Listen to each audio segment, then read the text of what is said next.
and start the first afternoon panel. It's a great pleasure to be able to do this, and sort of launch us into the second half of our symposium, Running for Cover. I'm Hub Brown. I am the Associate Dean for Research, Creative Activity, International Initiatives, and Diversity here in the Newhouse School. And my job here is just simply to sort of launch this. Your job is to join the conversation. We do have, as we have had before, the empty seat over here on this panel, in which we invite one of you at regular intervals through this panel to come up, ask questions, make comments, join us in this conversation. And so that's one of the things that we will feature and we will have today. We hope that we will have a very lively and provocative panel to talk about the role of media in addressing this conflict. And I know as we are, of course, a media school, there will be hopefully a lot of opinions about that and a lot of real curiosity about what we can do, what we've done, what mistakes we've made, how we can be better, how we can do better in this. The individuals, of course, here, you know them, but I'll quickly reintroduce them. Roy Gutman here is right to the right of me. He is, of course, the author and freelance journalist, former foreign editor and correspondent with McClatchy and Newsday, many years in the region. Ned Parker is here as well, enterprise reporter for Reuters and former Edward R. Murrow Fellow in the Council on Foreign Relations. The great and incomparable Reza is here as well. The photojournalist, of course, with National Geographic, as you well know, and the founder of the Reza Visual Academy. Shireen Tadros is right here just to my left, the now representative and head of the UN office, the New York office of Amnesty International, and Ben Taub is here as well. Ben is a writer with the New Yorker, newyorker.com. So we're going to go ahead and begin, and I'm going to begin by talking a little bit about the role of media, talking a little bit about what we expect or what we hope from journalism. A lot of us who have done journalism over the years love the work because it's about telling the truth. It's about giving voice to people. Journalism and free speech, in my opinion, is the first step towards self-determination of a people. There are so many things that are essential for a people to be free and self-governing, and free speech and freedom of the press, in our point of view, is one of them. But that having been said, the role of media in so many different conflicts has been so very complicated. And so when I start with this panel, and I'll start with you, Syrien, I'd like to talk a little bit about or like to ask a little bit about the ways that media, quite frankly, have not been helpful in the run-up to this conflict, in the discussion around this conflict. Where have we fallen short? I guess I should really preface this answer by saying that although I've been in my role with Amnesty at the UN for the past couple of months, I have spent the majority of my career, at least the last 15 years, as a Middle East correspondent based in the Middle East for Al Jazeera English and then for Sky News. So that's the hat that I'm wearing here on this panel, less the UN Amnesty one and more the war reporter hat. But I think that one thing that I noticed that was really interesting in my transition from the field to the UN was how I thought as a journalist I was helping, and in one instance at least with our coverage of the refugee crisis, I realized how unhelpful I was. So I've been in all of these meetings recently trying to encourage different country leaders to resettle more refugees, and the number one thing they tell us is there's no appetite in our countries for having more refugees resettle, because they're going to take our jobs, they're going to take our livelihoods. This is sort of the general pattern that we were hearing from leaders. And the reason why people in those countries, of course, there's a certain amount of xenophobia that you can't mitigate against, but there's also a lot of it that's spread by the news and by the media, and we do have to take responsibility for that. So often when I was reporting from Turkey, I would see a boat coming through and then just say, pick on the mother that lost a child, or the father that's very, very desperate, and interview them and sort of try and humanize it, and thinking that I'm doing a very good job because I'm showing people how desperate these people are, what they that they've lost everything, that they have nothing.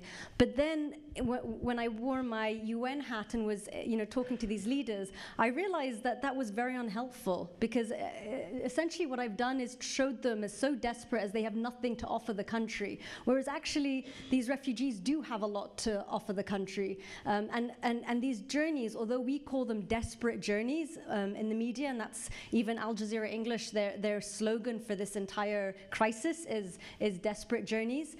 The ones that choose to make that journey are doing so because they are hopeful. And a lot of them, it is because they think they have something to offer the country they're going to, because they speak a certain language or they have a certain skill. But us as journalists, or certainly I'll speak for myself, me as a correspondent, I didn't necessarily pick up on that. And I thought that I was doing a service to the story, because I was trying to show you how desperate they were. But actually, it's incredibly counterproductive. So I think one major thing is being a little bit more open to what these refugees actually offer, and being truthful about it, rather than just always trying to shock the audience. Thank you very much, Roy. I'd like to come to you. When it comes to the fog of war itself, and being in the midst of that, are there ways that we fall short? And how? Maybe I could just comment on what Shireen just said, though.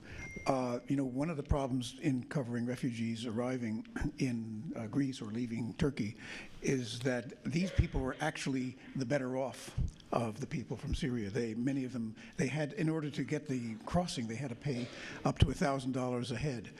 They came with their savings. They came with pockets full of money, which of course was going to dissipate. Came with their cell phones. The story that we missed, and this comes to your point, is the people who couldn't afford it. The people who are stuck, not so much in refugee camps, but are stuck living 5 families to 1 room in southern Turkey, or in Jordan, or in Lebanon. Or even more so, it's the millions of people inside of Syria who are internally displaced, living in tents, if they're lucky, sometimes under tarps under the sky. And this is something that we journalists have not covered really at all. And if you want to draw people's attention to the crisis, it's not just the ones who are escaping to Europe. It's the people who can't escape that I think we have to talk about. And that is a much bigger job. It's a much harder story to do because we're not there inside of Syria. We have to figure out a way to fund it. Let me just say one thing. When Ken sent out a note to all of us asking what we thought the title of the panel should be and of the day, I came back but a day late because I was working on a story with the title "Apocalypse Now." I'm not sure that we would draw a big crowd with the apocalypse now as opposed to running to cover the story. But what I was thinking was that this really is the biggest crisis on Earth. It's the biggest humanitarian crisis. It's got the most people displaced on Earth, the most sent out the most refugees. It is the highest death toll. I covered the Balkan Wars. I covered Bosnia really intensively. Maybe the death toll there was 100,000. Maybe the people expelled or forced out was 1 million. In Syria, it's like 10, 20 times worse. I covered Srebrenica. 25,000 people held for years, under siege.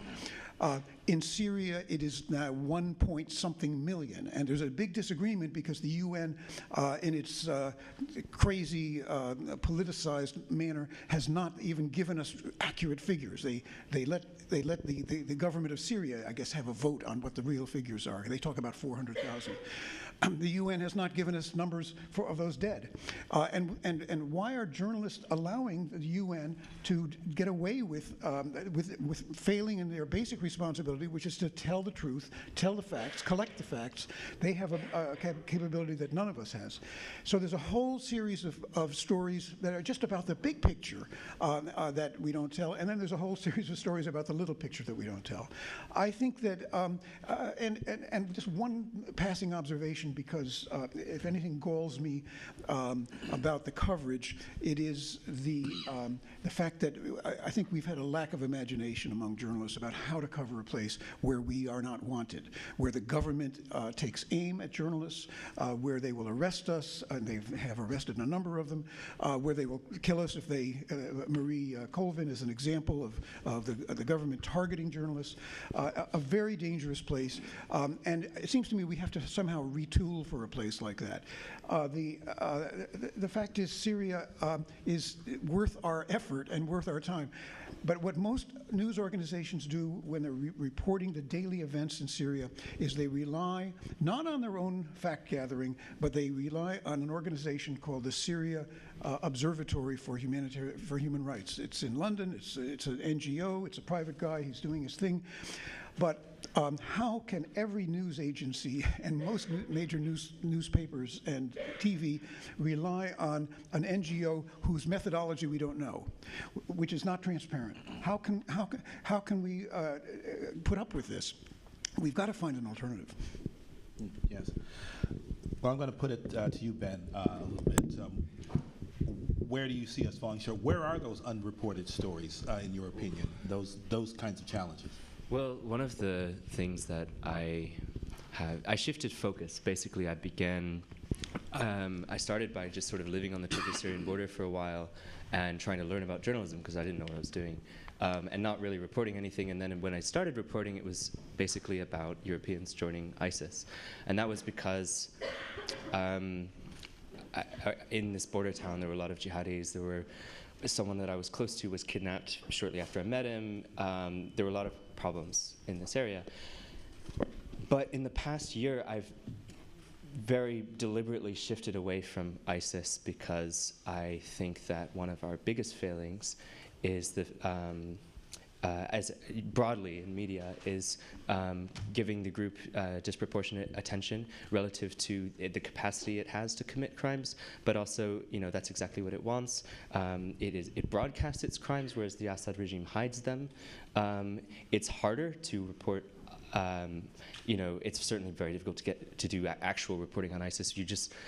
All you can do is from this point forward is essentially take their propaganda and then try to analyze it in some way, or speak to victims who escape, or defectors. You get the idea. But one of the key criticisms that I have of coverage of ISIS today, which I think contributes to the perception of refugees, which is frankly ridiculous because almost all of the terrorist attacks in Europe have been carried out by Europeans who traveled to Syria to fight and then returned. I think 1 or 2 refugees were involved in the Paris attacks. They weren't refugees, they were ISIS operatives who entered the refugee stream. There was 1 refugee in Germany who blew himself up on a train. And then everything else, as far as I'm aware, has been people who are returning to their home countries to kill their their neighbors.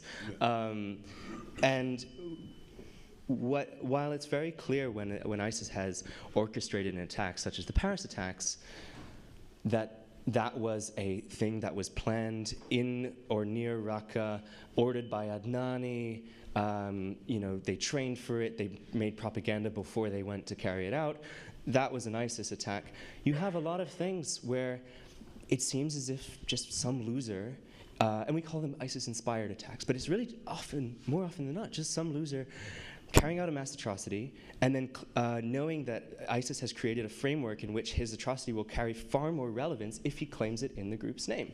So if you take Omar Mateen in Florida, to date, I haven't seen any clear evidence that he actually even really understood the radical beliefs that he claimed to espouse. I mean, the most prior to when he was previously investigated by the FBI, it was because he was claiming to a coworker his affiliations both with Al-Qaeda and with Hezbollah, which are enemies and which are killing each other. I mean, the guy he had a totally incoherent understanding. He was angry. He wanted to be radical in some way. He wanted to kill people for reasons that we still don't know. But because he then calls the police, says on the phone call that he's doing this because of the strikes in the Islamic State, and he's claiming this allegiance to Baghdadi, and that phone call is public record, even if he never, ever, ever had a single contact with a single person in ISIS. I mean, probably every single person on this stage has, we've all been in touch with ISIS fighters at some point or another, whether in person or on social media. He might never have had any contact, but because he claims it in public record, we report that it's an ISIS attack. Then ISIS finds out about it, hears that he did it for them. They take credit, and then we report that they took credit. I mean, it's perpetuating their pattern. It's by their rules, and we're feeding their framework. And there's we're playing their game. We're playing their game, but it goes a little bit deeper too into just sort of broader social theory. A year ago, Malcolm Gladwell wrote a piece in the New Yorker about school shootings, and it was an American phenomenon. You don't really have school shootings as a pattern in other countries.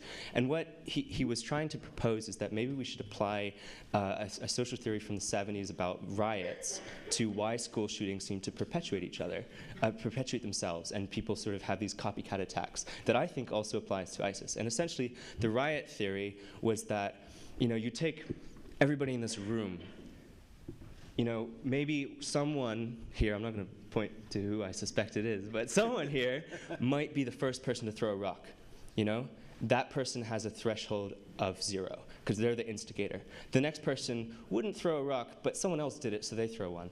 And then you get to the 3rd or 4th or 5th person, and they're a pretty good person, but all their friends are throwing Molotov cocktails or rocks by now, and so they do it. And then you get to the 100th person, who's a model citizen, who would never think to do anything violent in any context, who then says, well, look, like, everyone's breaking shit, everyone's throwing rocks, everyone's causing all kinds of trouble.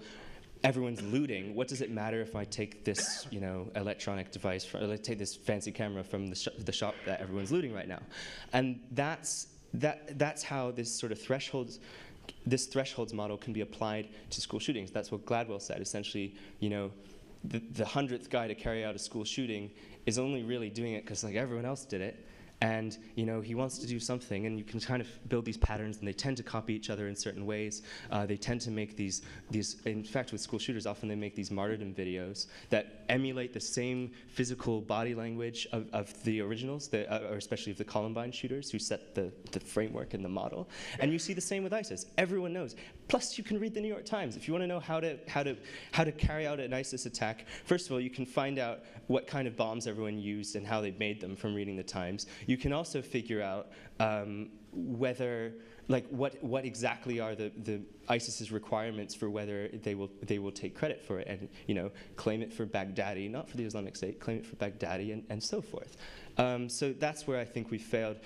We failed with reporting terrorism, making things seem more connected than they necessarily are, to try to fit some narrative that continues to perpetuate attacks and continues to make it easy for ISIS to appear to be this sort of all-powerful, all-connected shadow organization.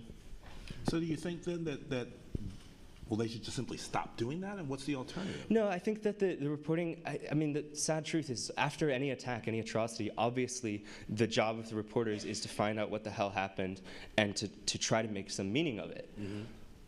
But that temptation needs to be resisted, at least to the extent that finding meaning isn't the first. We don't go for the easiest explanation. We have to try to slow things down a little bit, and then when, in the case of Mateen, of course it's important to report that he claimed ISIS affiliation, but it's also important to frame that as here's an attack that was carried out. He claims it was for ISIS, but here's a person who might not have even really understood what ISIS was. And so it's that extra layer of nuance of like, we have to figure out the coherence behind the attack before we can really throw it out there. That's my concern. I mean, with respect, what you're saying works very well for the New Yorker. It doesn't work very well for 24-hour broadcast news. Yeah, you're right. No, That's totally right. but that isn't an excuse, but it is a problem. No, because with it's 24-hour news, you need to feed it, and you can't even control who's contributing most of the time. I'm just throwing that out as a real problem. Right. And someone who sort of also worked for a 24-hour news station and at the end left because of the frustrations of it. Yes. Yeah. Go right ahead.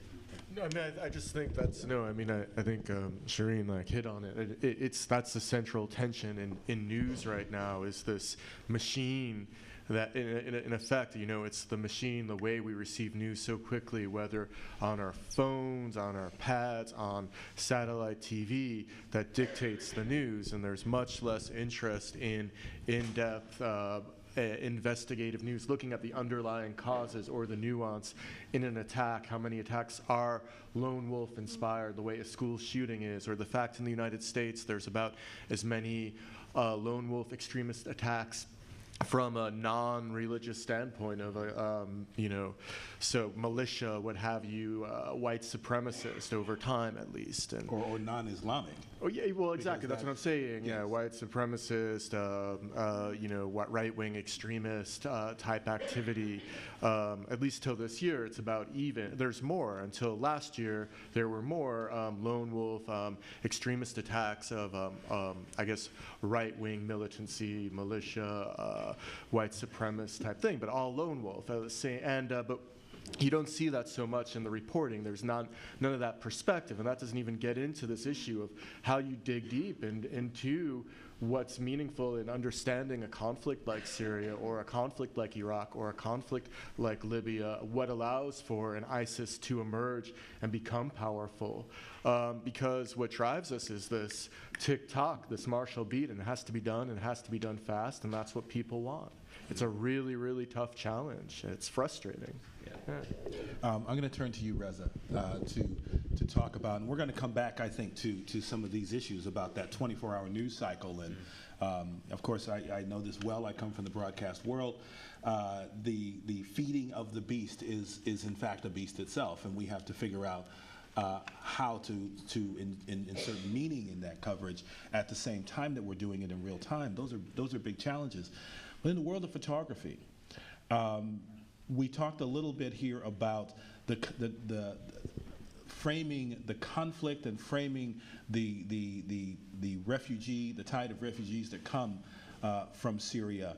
And it occurs to me, as I was hearing you especially speak, Shireen, that Syria before this was very much a modern country, very much a country where you had people who were going to college and who were in very big businesses and who were doing their job, and we see them now only almost exclusively as refugees. And it goes to your point, the point that you were making about only seeing them as victims. Talk to me about the challenges of the photographer to tell the different story now that we have chaos.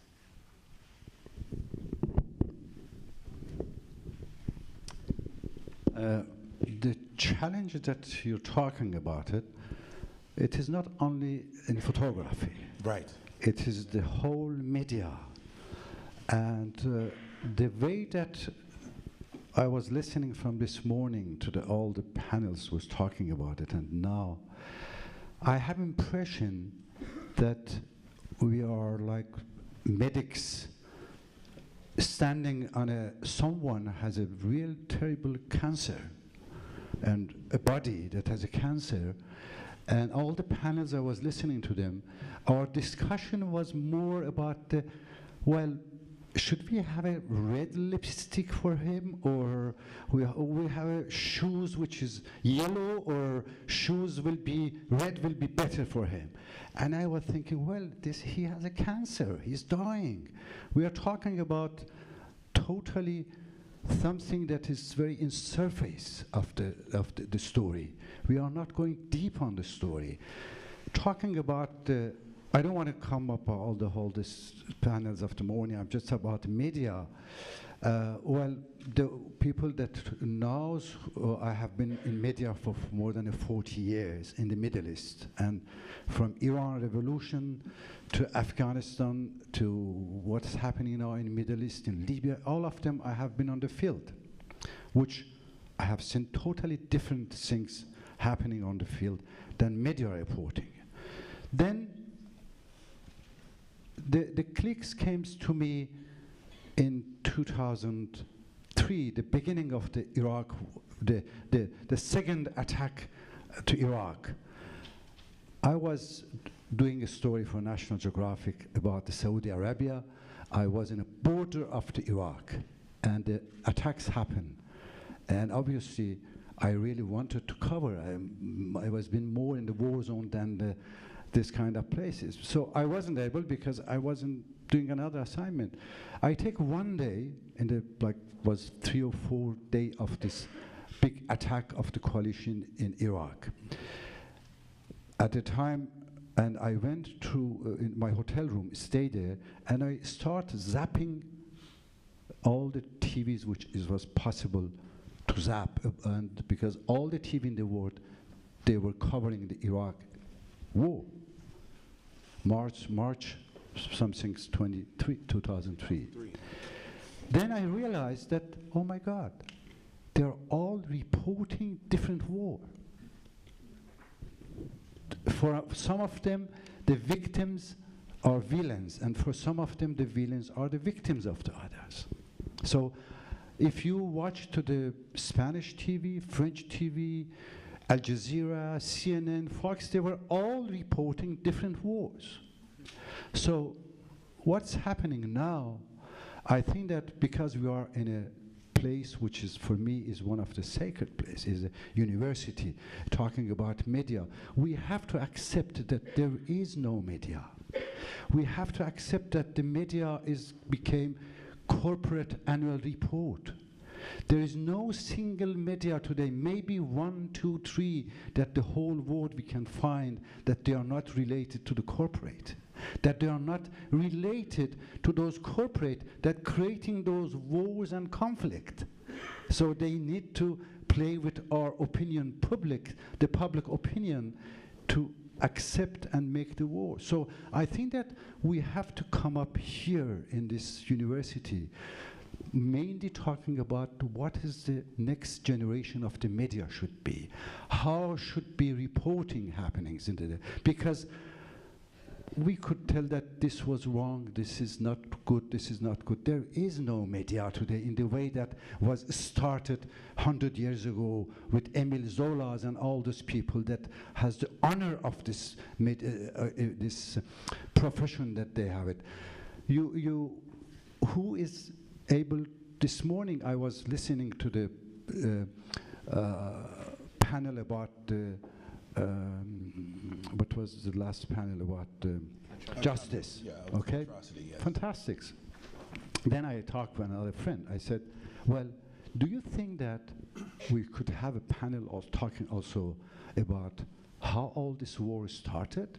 Someone that all this, like, let's talk about the weapon of mass destruction that everybody knows was a lie. Yes or not?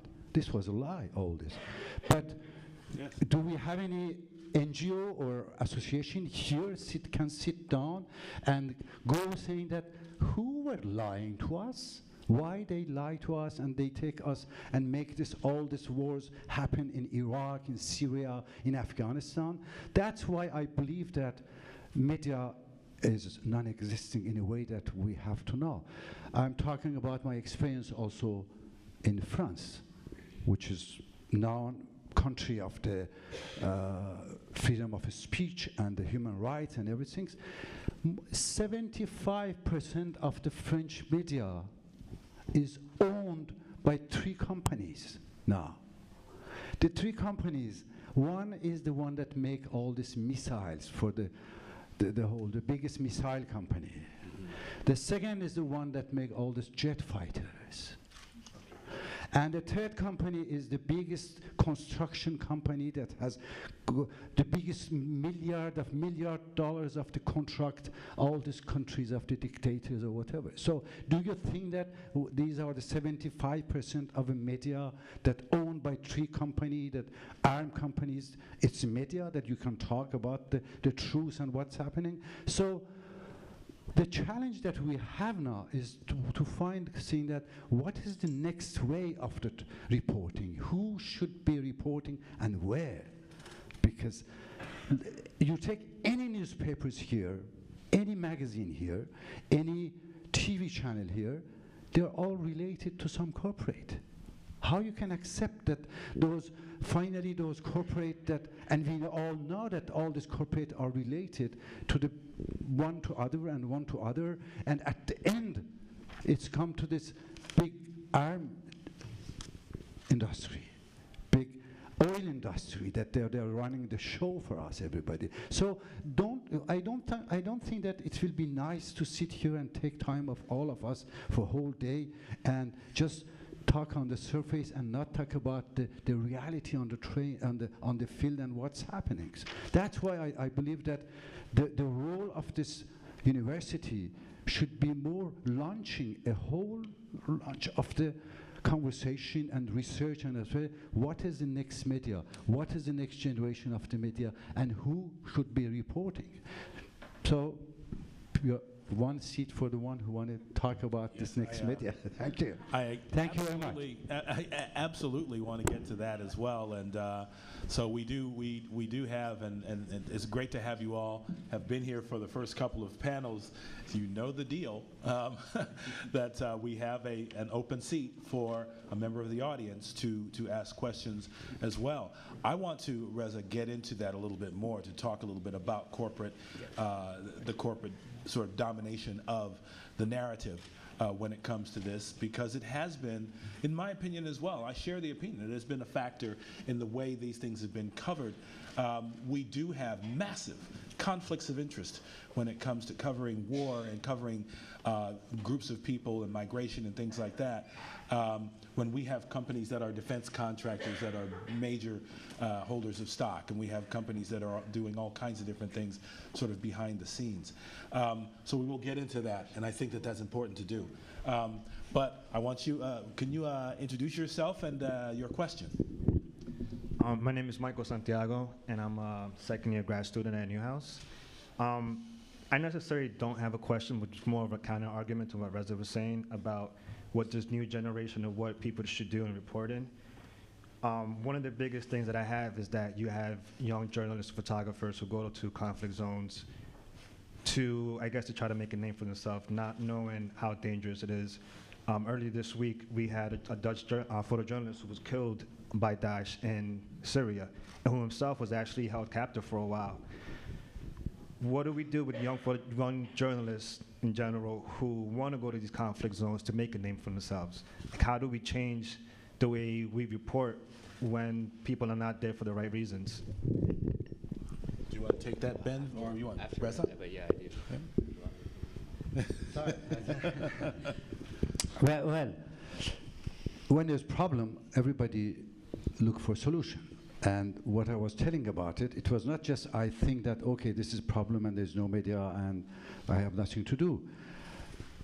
In my career, I was thinking about it, and I also parallel to my works, the way which I can do and what I think that was creating and helping the people that really suffering. They became their own storytelling.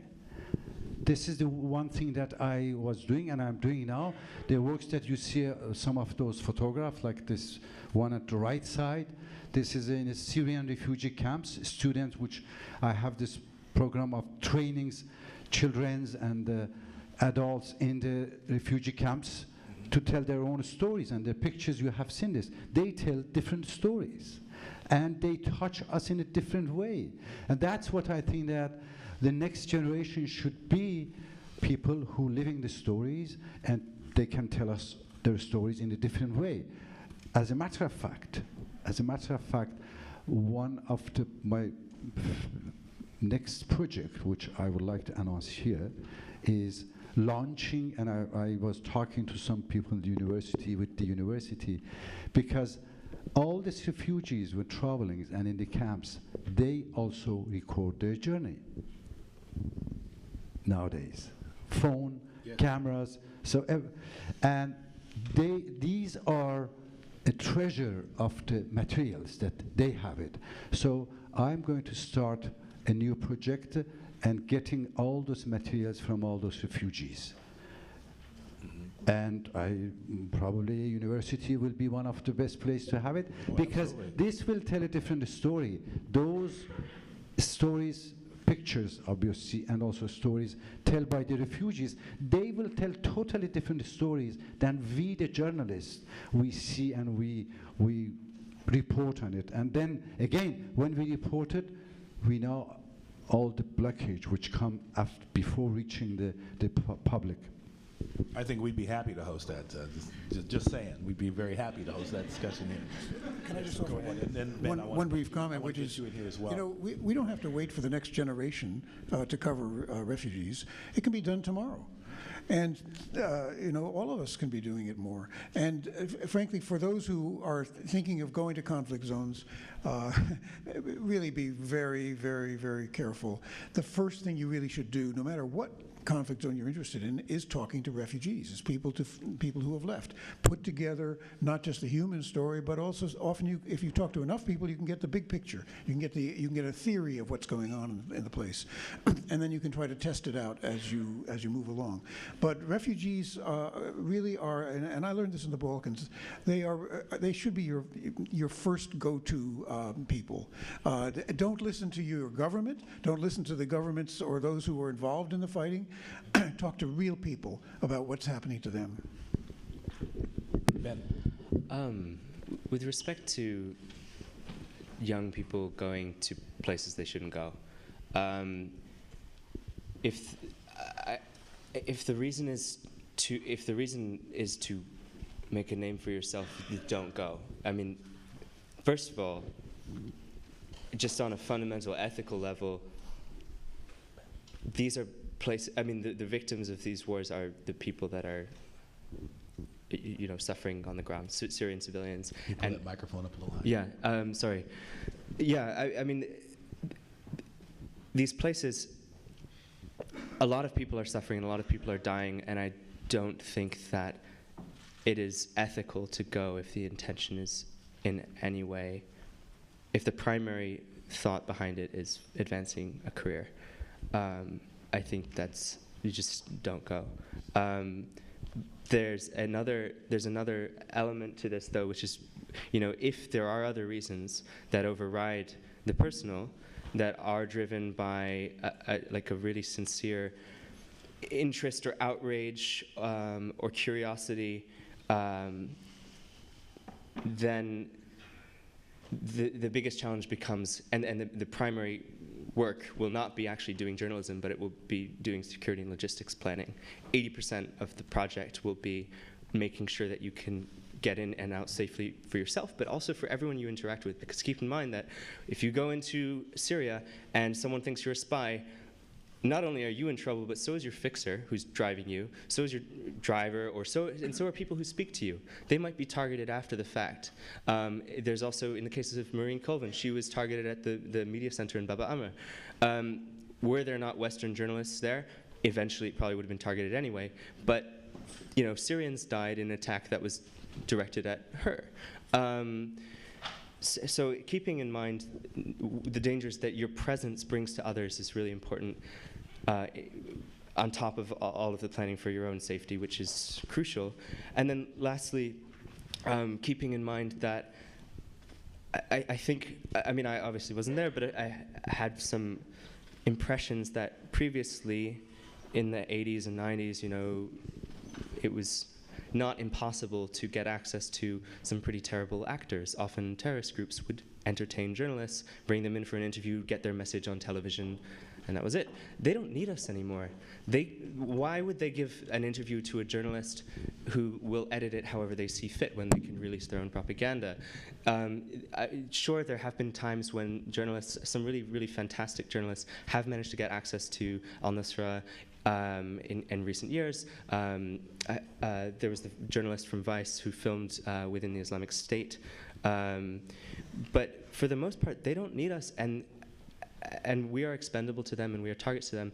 Jeroen Ulemans was someone that I knew because of his abduction, and he was not a rookie. I mean, he knew what he was doing. So you even have guys that are really, really, really on top of their security and logistics, and when it comes down to it, you can't stop a sniper bullet, and you can't see it coming, and that's how he died this week. I'm sorry, we have a few people in the audience. Sure. That's your mic's not on. We have a few people in the audience with questions. But they can come here. Come on up. Make sure not to be in the way of the There you go. Go ahead. Yeah, that's okay. Hi, my name is Susie, and my question is kind of about the media within the United States, because I have seen media outside. I'm from Egypt, so I have watched the coverages that they covered there. Within the United States, whenever I'm here, it's very difficult for me to actually have access to a lot of what's going on in the Middle East. I think, I was speaking with Roy about this earlier, I think it kind of does have to do with the fact that kind of ignorance is bliss in a way, and I feel like knowing what's going on outside of the US in certain aspects is kind of not a and I don't want to say not a priority, but not the number one thing that people put ahead of, for example, discussions of race. And the media has been doing a great job at starting the steps to create movies about racism within the United States, but I feel like things about Syrians and just conflicts within the Middle East have not really been, I'm not seeing a lot of it, and I'm seeing more discussions about negative ways of talking about the Middle East, like terrorism, and just portraying them in a negative light. And I think that's whenever I'm just talking with people, that's the first, that's my anxiety, I think, a little bit of what they're gonna think about automatically. And I don't know, I would love to hear what you guys think about how the media can alter that, or how to make it more of a priority, and how to hear the voices of the people that are not really being heard. Because race is being heard here, it's starting to really be active.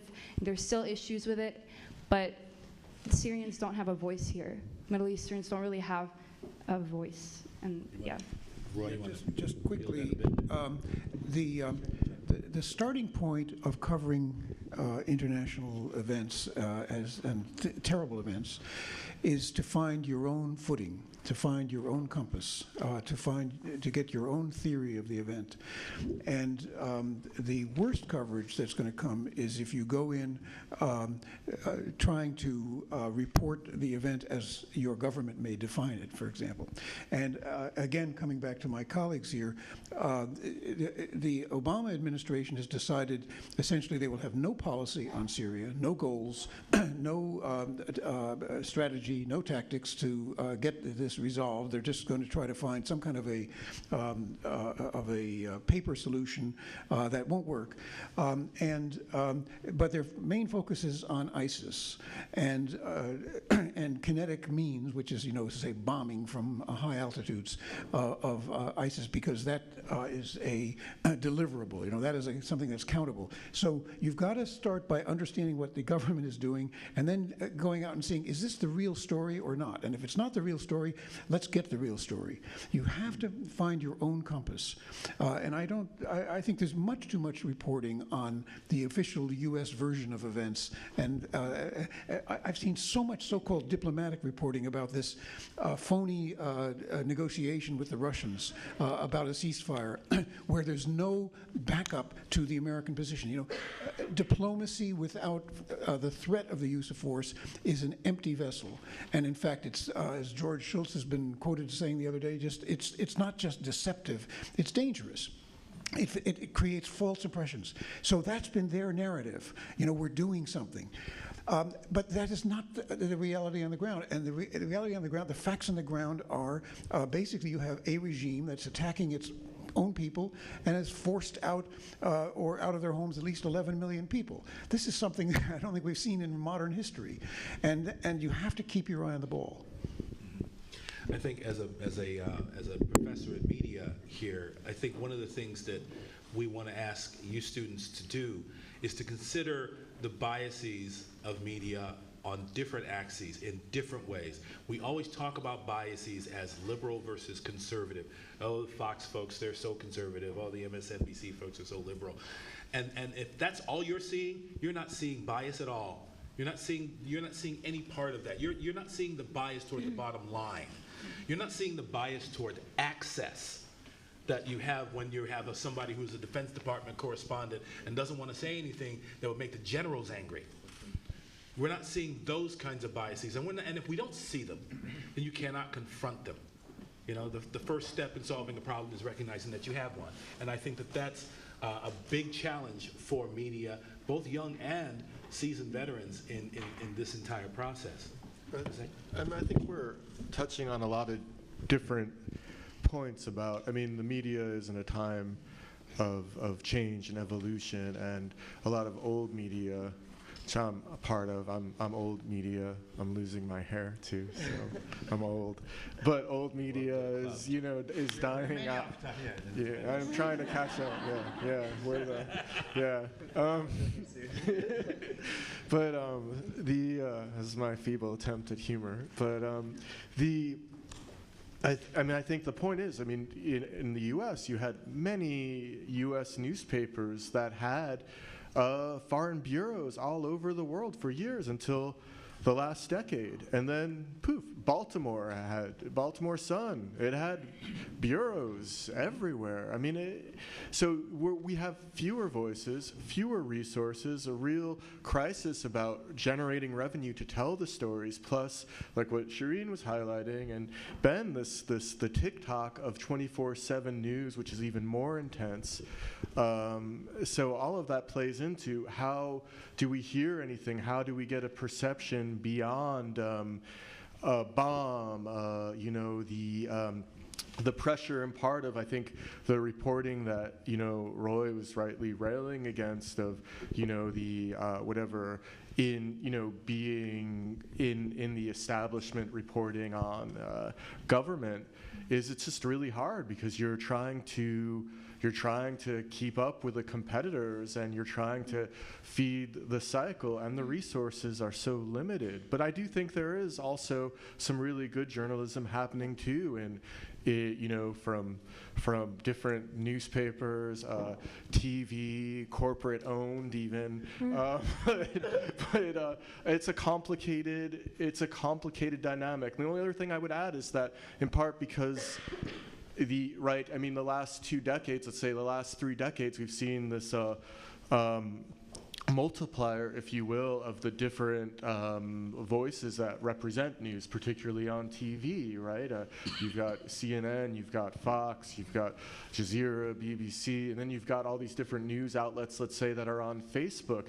But all of that allows people to stay inside of their wall and to not see the other. So you can have an amazing report out kind of showing what's happening in Syria or in Iraq or in Libya that humanizes people. There's been some great work, I think, on the migration crisis that humanizes refugees. But the problem is there's so much out there, we don't see it, we don't hear it, and a lot of people don't want to see it. Yeah, I mean, I think the problem is definitely, you know, U.S. mainstream media. I mean, I've only been here a few months, so I may be not in the best position to comment on you know, but I do watch a lot of TV, and I know a lot about the Kardashians. I know very little about what's happening in Syria as a result of that. And I think when you have a politician, you know, who's in a high place saying what is Aleppo, you have a serious problem in the way that you're covering and what you're choosing to cover. But it's also reflective of what people want to hear about, and they would rather hear about Kim than about more serious things. But I also want to say that I don't think that we should glamorize the news industry and journalism and journalists. Sometimes we go to conflicts because our boss tells us to go to conflicts. It's not necessarily this high cause that we all have. I want to help the people of Syria. That's not actually our job, or my old job, not my new job. But our job is to inform and to and when you do a good job, you document at least, but not really take it beyond that. And then we get back, we rest in London, New York, Egypt, wherever, and then you're sent to the next conflict. You're not an advocate, you're not a human rights person, you're a journalist doing their job. And about this sort of this idea about journalists and I guess organizations that are tied with and have other corporate interests, it's a business. I mean, when I do a 2-minute live shot, it costs my company around $10,000. That's 2 minutes of TV. 2 minutes times 60 times 24. This is how costly it is to run, for example, a 24-hour television station. So they usually run at a loss. And so if they run at a loss, then there has to be a reason, another reason, beyond the sort of just, I want to inform the world, why someone is investing in this. And that's the reality of it. And so I think in answer to your question, there is no infallible, news station that, you're ever going to find that everyone's going to say, just go to that. It's a landscape, and you pick and choose. And what we hope is that you pick and choose from different, and you're able to filter that in your own, in your own head, and read a lot and widely. And that's like the best advice I think anyone can give you, rather than sort of, try and create a channel or a newspaper or so on that doesn't have a bias. I just don't know if that exists. Well said. I think that I would add, as far as the whole Kardashian sort of thing, is that what we're in trouble when a major party candidate says that they don't know what Aleppo is, and that it's not immediately disqualifying. I think that's a big part of the problem, is that we're not actually, we step away because we are bombarded by so much information that pretty soon the next thing comes along and we're not even dwelling on, well, what kind of a problem does that actually pose for us? And so that also is a little bit of a challenge. So, but I am very much respectful of the notion that we are dealing with businesses here. The question is whether those businesses are going to operate in their short-term or long-term interest. And that's what I'm concerned about as a person in media. We have our next panelist from the audience. Go ahead and introduce yourself, my friend. Hi, my name is Megan Mystery. I'm a senior here at SU studying broadcast and digital journalism with minors in political science and Middle Eastern studies. So my question is kind of steering away, but still on it. You guys touched a little bit about the 24-hour news cycle. My question is more along the lines of when we're covering refugees or conflict in the Middle East, or even terrorist attacks here at home, I feel as if a lot of the coverage sways opinion here, and like kind of how you perceive the Middle East, how you perceive refugees, how you perceive people of Middle Eastern origins. Even in like the recent coverage of the New York City bombings, how we were quick to call Ahmed Rahami a naturalized citizen of Afghanistan, what that really means to somebody who's watching, and how that will affect their perception of Middle Easterners. And so I was going to ask kind of, how can the media cover the refugee crisis and move people to want to help them, instead of sway their opinion that, they are just related to terrorists, or they are related to ISIS in a way because of their national origin? I don't think that what you say, there is a formula how to cover it, because as I said, the media, and you bring up another word, which is business. I was talking about the corporate media, and you're saying this is a business, which is true. You can govern a nation if you keep them in ignorance, all right? And you can do your plan whatever you want. You can take a country, you can take the whole community to direction that you want if you keep them in ignorance, or you give them information that you wanted to give them to bring them in the same directions. So that's all I'm talking about it, and I'm explaining is that whatever the government policy in France is it, in Iran is it, in Syria is it, in US is it, it's shown in their media in general. So because the government policy is that we have to make the war for some reason in these countries, so the people of those countries should be devil, shows as a devil or evil.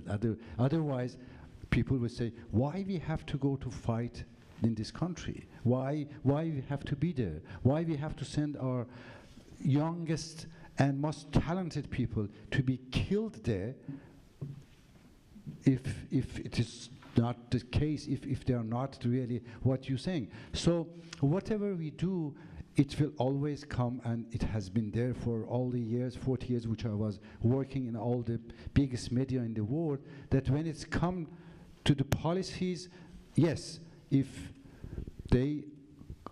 necessary, they will come saying that the Ahmed, whatever, Afghan, nothing to do because he was Afghan. He didn't do because he was Afghan. We never say that, like, we have Ku Klux Klan, here? Yeah? Ku Klux Klan. Yes, Ku Klux Klan. And they are, which religion they are? Predominantly Christian. Christian. But do we show all the Christian and say that, you are all Ku Klux Klan? We don't do it. We don't show a billiard of the Christian every time we saw a Christian say, are you Christian? So you are Ku Klux Klan? Or where's your hat? But we do the same with this now. But that's what I'm explaining there. We do the same now because the matter is fighting another religion for some reason. I don't want to come to this, because they want to fight Muslims. So, okay, if we can match Muslim with the terrorists, so we can go and fight them, and we can send all the troops to them. We tend not to define what we perceive to be our own people by our most toxic elements, but we will do that with others. Yes, but how can, like, as I am someone who's studying journalism, when I move into the field and pursue my career, how can I be the kind of journalist that is able to, that shows people that those relationships aren't true? Yeah, I mean, I think, thank you for, it's a very intelligent and great question. It's really hard, because at the end of the day, your job is not to sway people's opinion, right? But you have a responsibility because you are on TV or writing, and you will sway people's opinion. So I think that journalism and journalists have to recognize that responsibility. And the only way that you can really honor your profession and do a good job is to be aware yourself. Is to be aware of that responsibility, but also be aware of every word. Every word you're using is loaded. The language is so important, and there's so much laziness in journalism. There's so much of it. I mean, we see it all the time. We have no problem calling the Israeli army the Israeli Defense Force, because that's what was in a press release. But the term Israeli Defense Force is so loaded. It's not a wall. It's not a barrier. It's a wall. There's so many of these terms I can go on and on, which journalists use without thinking, and there is a responsibility there. So all it is really being aware, reading, and be really humble about your work. Like, realize that you're never never an expert. I mean, you're sitting next to an expert, but it's very difficult to get to have that sort of, until you get there. I think that just be very humble about it and ask people all the time, and proofread and send it to people who are better better equipped to, or grasp the topic better than you. Just always be humble about it and read. I don't really know what else we can do, because we're only people at the end of the day. We make mistakes, and hope that the audience understands that and also makes their own minds up and doesn't just trust everything we say and write, I hope. There are a couple of people, I think, from the crowd who wanted. Radwan, you wanted to actually have a comment here. You can just take my microphone here. There you go. And then Mike, I want to. Just, I would like actually to hear from all of you, since you actually did the reporting in different countries. One of the arguments always been used in Rwanda genocide, that we don't know what's going on, what's happened there, and there is no much reporting. But what happened in Syria happened in the middle of the social media, that we know exactly. Why all of this reporting, all this social media did not galvanize any actions into the political scene? I think that's a very good question. It almost preempts some of the work of the next panel, but let's take a stab at it anyway. So, I think like what you're asking almost relates to the last question as well, in different ways. One being, and I mean, is the fact we are like journalists, and everyone's kind of touched on this in different ways. On the one hand, journalists are not advocates. We're there just to try to tell the story as best as we can. We should be humble about it, realizing that we're constantly maybe being hoodwinked, spun, suckered, don't know everything, the fog of war, what have you, whether it's in Syracuse, New York, or in Syria. So you have to be humble, but your goal is to tell the truth, to try to report accurately. That's different than advocacy, but in doing that, it's important to be speaking truth to power. Like as Roy was saying, don't just take the government line. And I think any good journalist, whoever they're working for, no matter how much we fail, and we fail most of the time, is trying to do that, whether they're in Washington or abroad, they're trying to do that, whatever outlet they're with, if they're good.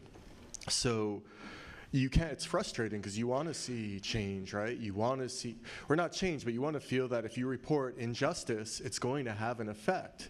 But it might not. And you have to make your peace with that. But your job isn't to be the advocate, it's just to report. So. Can I before you put that down though, can I push back on this notion about advocacy for a second? Not so much the advocacy of a side in a conflict, one or another, but advocacy for something different. Advocacy perhaps for peace, advocacy perhaps for the end to suffering. I mean, there are ways to be advocates, are there not? Well, I think that you have to, I would say, describe it as being an advocate for truth, even though you know that truth is subjective anyway. But all you can do is to try to pursue the idea of truth, or exposing the reality of what is happening, as responsibly as you can, no matter who you anger, because you're going to anger people and they're going to hate you. People in Washington and Baghdad, both, you're going to get it everywhere. You're going to get it from all sides, and they're going to hate you. But you have to do it, and it's not going to create any change. It probably won't. But you have to be fine with that. Yeah, I mean, I really think that that's the difference, being someone who was a journalist and now an advocate. It's all about really what your end game is, right? So my end game as a journalist is essentially to inform and to report accurately. My end game as an advocate is to change policy. And that's why I moved from one to the other. And you shouldn't be afraid at all. You're going to have people really, you're going to have to make a choice at some point when you're reporting about, if I report this, what is it going to do? People are going to hate me for this. Am I willing to do that? And in being willing to do that, what are my reasons? And can I accept that it's just to report the truth? But you have to be able to do it. Sorry, just what I would like to explain again, that obviously the journalist wants to do his works and going on the field and want to report it. It looks like a fantastic chef that you're doing a very good food, but at the end, the owner of the restaurant, he doesn't want to show you, he doesn't serve your food. So what do? If the owner of restaurant, if the media that you're working for it, all this media, they are somehow connected to this corporate and the business.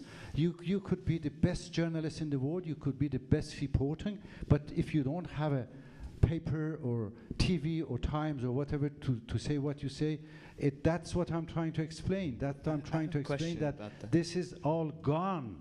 We have to be really, as we call us journalists, we have to be very honest with the public. We have to tell them that all this media, they are gone. There's no more media that we were talking about the truth. They are all selling the ideas of newspapers, of their corporate, and we have to come up with the new ideas of social media, maybe one, another way doing after one. That's what I'm talking about. That's what I'm telling, that being honest with the people, this on my side, that there is no single, maybe 1, 2, 3 newspapers.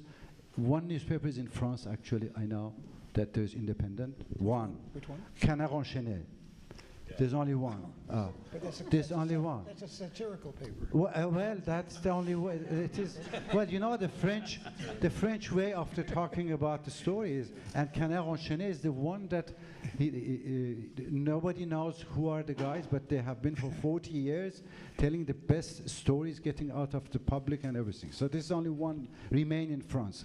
Here, you know which one is the independent, which one is really doesn't have his hand or in the business or the corporate, just maybe one, two, I don't know. But being honest with the student especially, I feel that we have this honesty to the students, explain and not hiding ourselves in the saying that, well, my job is journalist and I'm doing my whatever is it. And so that's what I'm trying to explain, that the media has gone. The media that existed at the moment is gone, and we have to find a new way. The innovation, that's what I'm trying to talk about. I think everybody wants to get in on this, so Well, so just that, I'm going to go to Roy here. you know, the hope, The journalist provoking everybody. the hope we have to have, and it's easier in this country than in many countries of Europe, is that we have a multiplicity of media, and that somebody will go after the story and get it right and define it, and then the others are going to chase that person. And that's what competition does when there is competition, even among organizations which are owned by corporate structures. That competition will drive it. I wanted to say one thing in response to the last question, though, and also picking up on Ned's remarks, because there's an interesting question about how do you define what is news. And I want to leave you with an aphorism, which you've probably heard in class, some of you, but it's one that certainly guides me, and that is that news is something which somebody, somewhere, somehow wants to suppress, and all the rest is advertising. That would be George Orwell said that. Was it? No, Orwell said Well, that. and so forth. But it's true. You know, you've got to go after the story that nobody else is doing. You've got to look for the gap that the major news media have ignored. You've got to look for the story that the U.S. government does not want to have come out, or that the Syrian government does not want to have come out. And you've got to find that story and somehow put it on the map. And it's true, if your news medium will not run it, sometimes there's another medium. You know, don't give up. If you find the facts, find a way to put them out. That's where innovation has to come in. That's where your own drive comes in. Okay, Ben. Well, I understand the point, but so I freelance for the New Yorker, which is owned by a corporation called Condé Nast, which, as far as I'm aware, is not owned by BAE Systems or anything like that. And But is also a major benefactor of this school, so you know. There you go. You got to disclose everything. But I want to push back against the impression that, you know, that our work, my work has never been. I have never felt as though an edit that I got back, something had been removed because it would offend someone up the chain in whatever corporate structure exists at the magazine.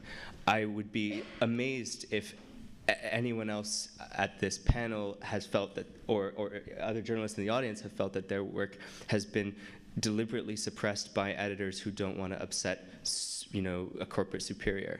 I don't know. I had never heard before that 75% of French media is owned by weapons companies.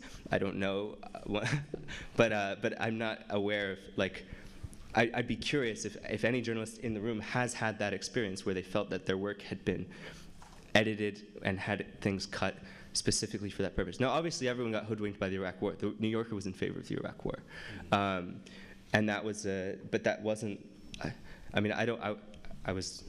I was 11. I don't know what was going on. Well, we have yet another Yes. panelist, so go ahead and introduce seat yourself. was open, so I figured I'd Come fill on it.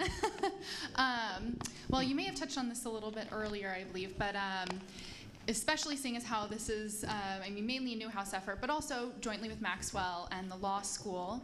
I was wondering what your experience can say to the role of the media in informing people in the government, informing people in the legal professions. Have you had what experience have you had about this in the past? How has it changed, and how can this be utilized more in the future to, utilize media in order to aid other endeavors of governments, and yes, those in the legal profession.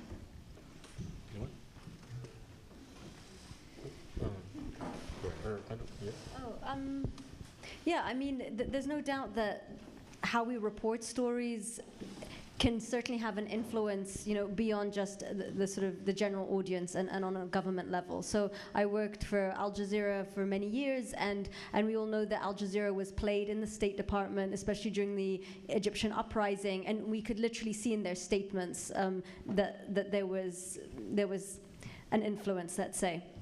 And then afterwards, as I'm sure other people, you're called after somewhere that you've been and so on, you sometimes can even brief politicians or stand up in parliaments and so on, and journalists do that all the time. Clarissa Ward just did an aria for Syria at the UN. So there's definitely that part of it. I think it's a little dangerous though if that's what you're in it to do, because again we're sort of on that sort of border between advocacy and journalism, and I'm just not sure if in your head what you want to do is change policy and affect what President Obama's speech tomorrow. I'm not sure you're in the right profession if what you've decided to do that through journalism. I'm going to turn to Mike, and I think you're going to have the last question here. Oh my gosh, no pressure. No, none at all. Mike Davis is my name. I'm on faculty here at Newhouse for the past 4 years. Before that, I worked for Knight Ridder and Copley and Advanced Communications, also a Newhouse company. But I also worked for 4 years at the White House on staff. So I would see how things evolved within the walls of the White House. I worked with the people who created policy and actions. And then I would watch what the media would write. To me, that pointed out two core shortcomings, to say the least, in journalism. One, the model depends on a person whose skill is writing, talking to X number of people about whatever the subject is, and there are always limitations to the numbers. And the primary goal is to present information. Anybody can do both of those things now. Talk to whoever they want, gather whatever kind of information they want. I think a much higher standard is to have a much more diverse array of content than whatever a writer determines is relevant.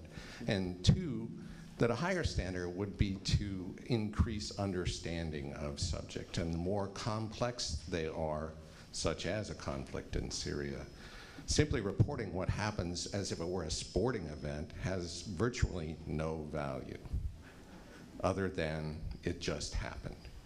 So apply both of those standards to the coverage of Syria, where you're using data visualization, social media collection, visual reports that go beyond, here's a photograph of this thing that just happened. So raising the bar in this environment is a critical thing. But I'm wondering, I mean, I realize 2/3 of you are writers, if not more. So I'm criticizing your core involvement.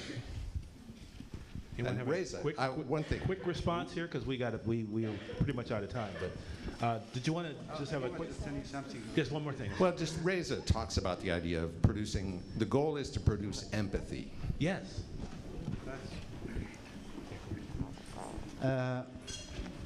Well, we're talking about what was the news and explaining. And after 40 years of working, I realized that one of the major problems of the old media schools is the following, that they believe that if a dog bite a man, this is not news. If a man bite a dog, this is the news, okay? So what is, this was in most of the journalism, that's what is started. I mean, talking about the journalism, how to go for the information. And at the end, after being in this business for 40 years, I think that this is the phrase which really ruined what became journalism now.